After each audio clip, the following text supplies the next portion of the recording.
mengupas mengenai beragama tetapi tidak bertuhan nggih dulur. Monggo jenengan cermati, apakah yang saya sampaikan ini salah atau benar yang sesuai dengan kenyataan saat ini.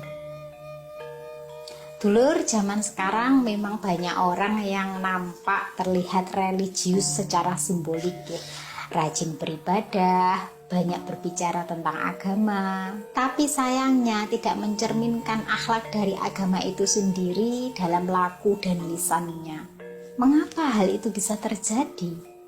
Ada beberapa pernyataan ini yang relevan dengan kehidupan kita sehari-hari, yang kita lihat langsung dan banyak di sekitar kita mungkin ya.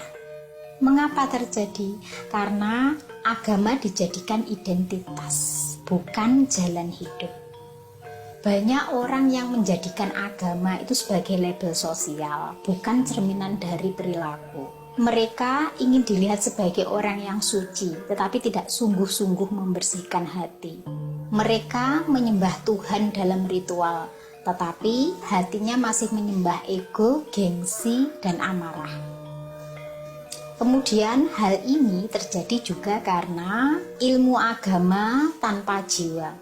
Mereka hafal ayat, tahu hukum, tapi tidak memahami jiwa dari ajaran itu sendiri. Seperti kasih, sabar, jujur, rendah hati. Ilmunya sebatas lisan, tidak menyentuh batin. Lalu ego yang diselimuti oleh jubah kesalehan. Dulur, kadang orang menjadikan agama sebagai alat untuk menghakimi, bukan untuk perbaikan diri. Mereka yang merasa paling benar lalu menyakiti dengan kata-kata tajam. Ini bukan kesalehan dulur, tapi ego yang bersembunyi di balik dalil. Dan ini yang paling banyak terjadi. Takut dosa ritual tetapi tidak takut dengan dosa sosial. Apa itu? Mereka takut meninggalkan ritual ibadah tetapi tidak takut menyakiti hati sesama. Padahal menyakiti hati orang lain itu lebih berat dan lama ya bekasnya daripada sekedar lupa melaksanakan ritual. Padahal kalau dosa kepada Tuhan itu mohon ampunnya langsung langsung bertobat minta ampun pada Tuhan, urusannya hanya kita dengan Tuhan. Tetapi berbeda kalau dosa sosial, di mana Tuhan tidak ikut campur dalam urusan itu. Yang mana ketika kita minta ampun pun pada Tuhan, kalau orang yang kita sakiti masih sakit hati dan kita tidak meminta maaf, selama lukanya masih membekas, maka itu akan tetap menjadi dosa yang berjalan, yang mana Tuhan tidak ikut campur dalam urusan sesama manusia selama tidak ada keridhoan dari orang yang tersakiti. Andalannya orang yang merasa paling benar itu gini dulur, yang penting beribadah, taat pada Tuhan. Aku menyakiti orang lain tidak masalah, karena pasti diampuni, karena ini bukan dosa besar. Yang dosa besar itu kalau menduakan Tuhan, yang selalu dihafal itu. Padahal tumpukan dosa besar itu berasal dari dosa yang kecil terkumpul menjadi bukit dan menggunung. Hal itu yang jarang difikirkan banyak orang. Beda keyakinan, beda agama, beda ajaran, saling menyerang. Sebenarnya yang disembah ini Tuhan apa agamanya? Dikit-dikit dikatain sesat, beda pendapat langsung dibilang sesat, terus dikafirkan seolah itu hina banget selain dirinya dan kelompoknya. Nggak mau mengerti keadaan orang lain, maunya hanya dimengerti. Pokoknya harus gini, harus sesuai denganku. Coba dulu renungkan, ini yang disembah agamanya apa Tuhannya?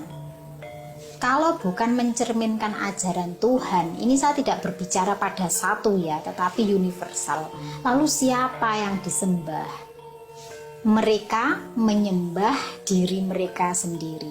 Ego, gengsi, kelompok, ataupun nafsu yang merasa paling benar. Tuhan hanyalah stempel untuk membenarkan hawa nafsu mereka. Dalam spiritualitas sejati dulur, Tuhan itu tidak bisa dipakai untuk memaki, menyakiti, ataupun merendahkan orang lain. Jika seseorang rajin mulutnya menyebut nama Tuhan, tetapi lisan dan perilakunya ini merusak, maka Tuhan itu tidak hadir di sana. Ini hanyalah topeng yang dikenakan manusia. Jika panjenengan pernah sakit hati atau disakiti oleh orang semacam ini, ingat dulur, Tuhan sejati tidak sama seperti mereka. Yang menyakitimu adalah manusia yang memakai nama Tuhan tetapi tidak menghadirkannya dalam laku mereka.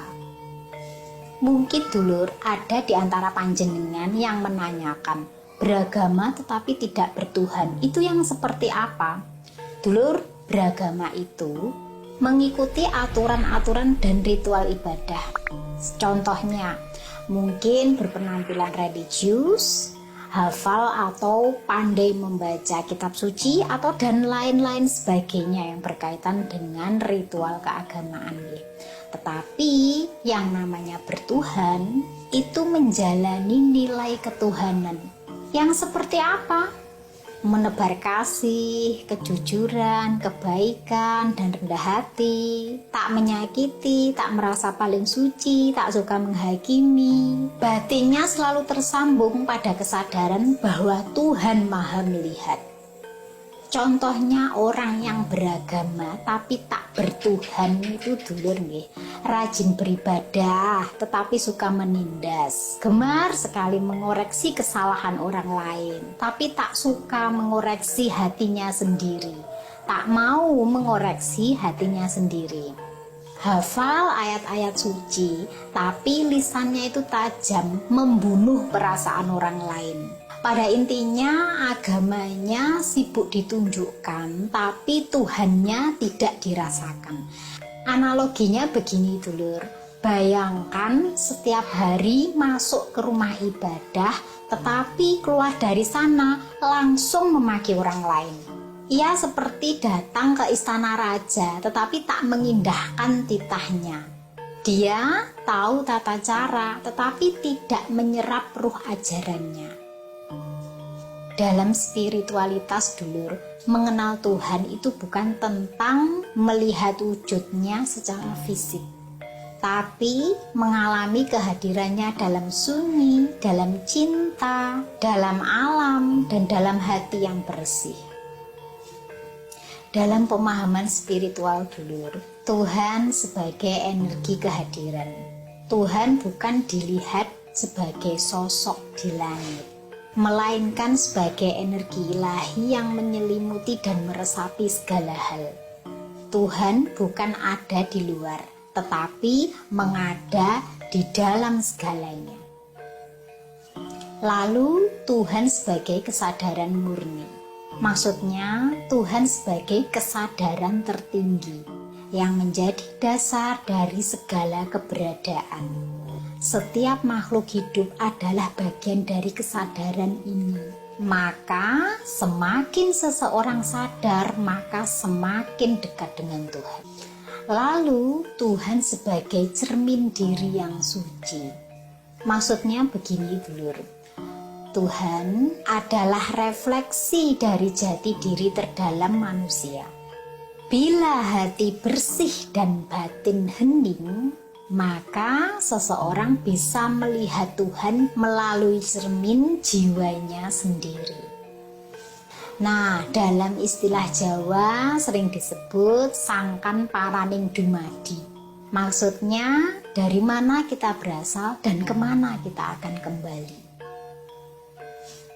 Kemudian Tuhan sebagai rasa.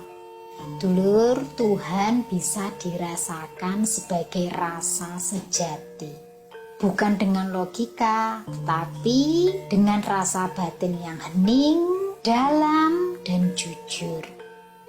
Maka saat seseorang benar-benar diam dan berserah, maka rasa itu muncul. Damai, hangat, dan membungkus seluruh jiwa. Ini sebagai bahan renungan diri nggih dulur. Yang Tuhan inginkan bukan suara keras di rumah ibadah, tapi suara hati yang lembut terhadap sesama manusia.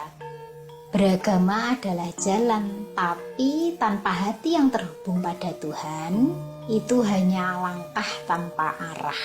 Semoga bisa dipahami dengan bahasa saya yang terbatas ya. Kalau saya pakai bahasa Jawa, pastinya panjenengan juga bingung ya. Makanya saya menggunakan bahasa Indonesia sebisa saya.